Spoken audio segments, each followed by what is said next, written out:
ಉತ್ತರ ಕನ್ನಡ ಜಿಲ್ಲೆಯಲ್ಲಿ ಸಾಕಷ್ಟು ಪ್ರಸಿದ್ಧ ದೇಗುಲಗಳಿವೆ. ಇಲ್ಲಿನ ದೇಗುಲಗಳು ತಮ್ಮ ಕಲೆ ವೈಭವಕ್ಕೆ ಹೆಸರುವಾಸಿ.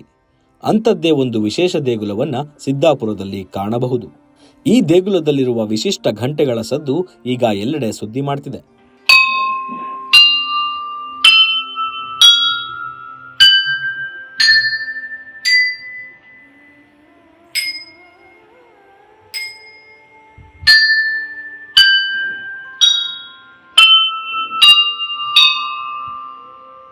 ಸಿದ್ದಾಪುರದಲ್ಲಿರುವ ಶಂಕರ ಮಠ ಅದ್ವೈತ ಸಂಪ್ರದಾಯದ ಶಕ್ತಿ ಕೇಂದ್ರ.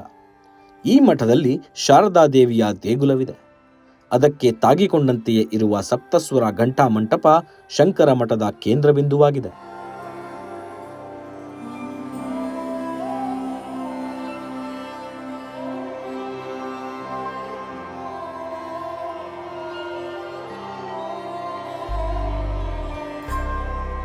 ಈ ಸಪ್ತಸ್ವರ ಘಂಟಾ ಮಂಟಪದಲ್ಲಿ ಶಾರದಾಂಬೆಯ ಮೂರ್ತಿ ಹಾಗೂ ಸಂಗೀತದ ಸ್ವರಗಳನ್ನು ಹೊರಡಿಸುವ ಘಂಟೆಗಳಿವೆ.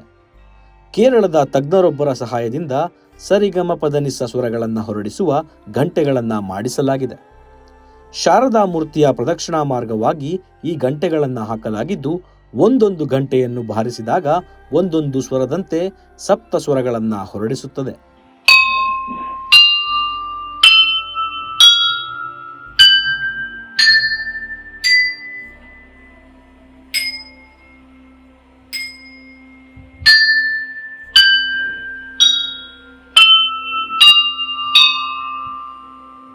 ಇನ್ನು ಶಂಕರ ಮಠಕ್ಕೆ ಈ ಘಂಟಾ ಮಂಟಪವನ್ನ ಶಿವಮೊಗ್ಗದ ಸುಮಾಸನ ಟ್ರಸ್ಟ್ನವರು ಉಡುಗೊರೆಯಾಗಿ ನೀಡಿದ್ದಾರೆ. ಸಪ್ತಸ್ವರದ ಘಂಟೆಗಳು ವಿಶ್ವದಲ್ಲಿಯೇ ಅಪರೂಪ ಹಾಗೂ ವಿಶಿಷ್ಟವಾಗಿದ್ದು, ಸರಿಸುಮಾರು 30 ಲಕ್ಷ ರೂಪಾಯಿ ವೆಚ್ಚದಲ್ಲಿ ಈ ಸಪ್ತಸ್ವರ ಘಂಟಾ ಮಂಟಪವನ್ನ ನಿರ್ಮಿಸಲಾಗಿದೆ.